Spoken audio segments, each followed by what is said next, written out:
ન જોઈએ, બરાબર ને? બીજાને દોષ આપણે આપીશું તો આપણું મન બગડશે, આપણો વિચાર બગડશે અને ધીરે ધીરે કરતા કરતા આપણું શરીર પણ બગડશે, બરાબર?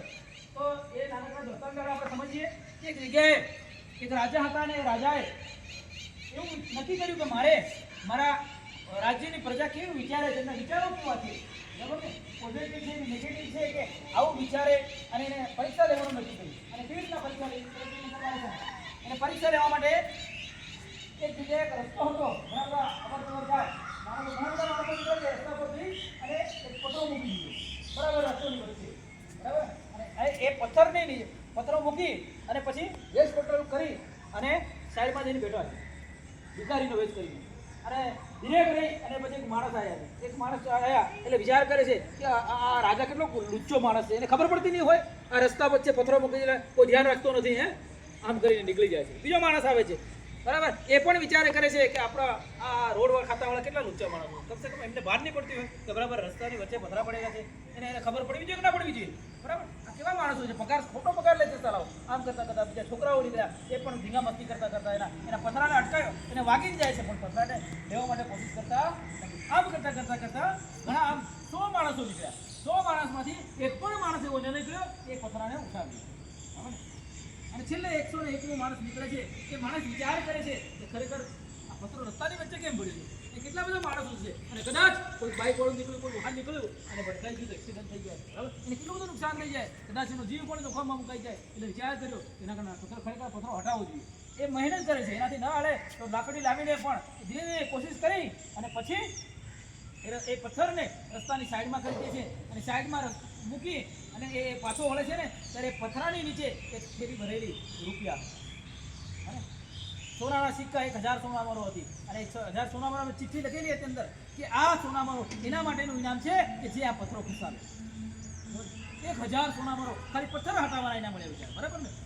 તો એને બીજાનો વિચાર કર્યો. તો આપણે પણ હંમેશા બીજા માટે વિચાર કર્યો, આપણે એવું વિચારીએ છીએ. અને આમાંથી કોઈ પણ બાળકને ક્યાં પણ કચરો દેખાય, કોઈ પણ વસ્તુ અડી અવળી પડેલી દેખાય અને તમારા મનમાં લાઈટ થાય કે ના આ ખરેખર ખોટું છે અને એ વસ્તુ લઈ લે, એ આદર્શ વિદ્યાર્થી છે, એ સારો નાગરિક છે, બરાબર ને?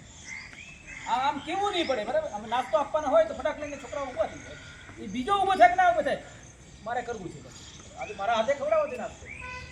કેટલી મજા આવશે બેટા, તમને ખૂબ આનંદ મળશે કામ કરવામાં. અને આપણે વિચારો આ હોવા જોઈએ. આદર્શ બાળકના, સંસ્કારી બાળકના, સંસ્કારી માણસના વિચારો હંમેશા બીજા માટે વિચારતો હોય, બરાબર?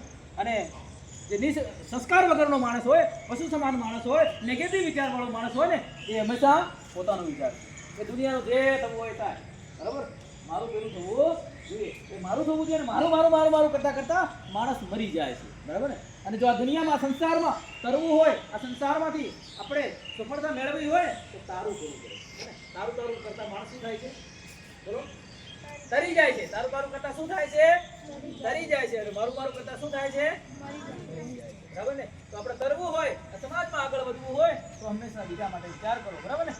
અને 100% તમને રૂપિયા ન મળે પણ તમારું કામ ક્યારે ઊભું રહે નહીં, બરાબર? અને જે પણ કામ કરો છો એની નોંધ કુદરત લે, બરાબર? આપણે બીજાને કોઈ પ્રચાર કરવાની જરૂર પડતી નથી, કોઈ જગ્યાએ કરવાની જરૂર પડતી નથી. તમે સારું વિચાર કર્યો ને એ પણ ભગવાન પાસે નોંધ થાય છે. અને તમે કોઈના પ્રત્યે ખરાબ વિચાર કર્યો ને, મનમાં ગાળ બોલ્યા ને, એ પણ ત્યાં નોંધ લેવાય છે, બરાબર? એટલા માટે હંમેશા આપણા મગજમાં બીજા પ્રત્યે ક્યારેય ખોટો વિચાર ના આવવો જોઈએ. ભલે તમને ગાળ બોલે, ગમે તમારા પ્રત્યે ગમે તેવો વ્યવહાર કરતો હોય, પણ એની સાથે ક્યારેય આપણા મગજમાં એના પ્રત્યે ખોટો વિચાર આવવો જોઈએ, કારણ કે એની નોંધ પણ લેવાય. અને આદર્શ વિદ્યાર્થી બિલકુલ સંસ્કારી બાળકના આ લક્ષણો હોય છે, બરાબર ને? તો સરસ બેટા, મને વિશ્વાસ છે કે આ તબક્કે આ ગુણો આપણામાં ધીરે કરતા જે દુર્ગુણો છે એ આપણામાંથી કાઢવાના છે, બિલકુલ સારા સદગુણો છે ધીરે કરતા આપણામાં એને લેવાના છે. બિલકુલ આદર્શ વિદ્યાર્થી, સંસ્કારી બાળક આપણે બનવાનું છે. તો બધાનો ખૂબ ખૂબ આભાર, ધન્યવાદ.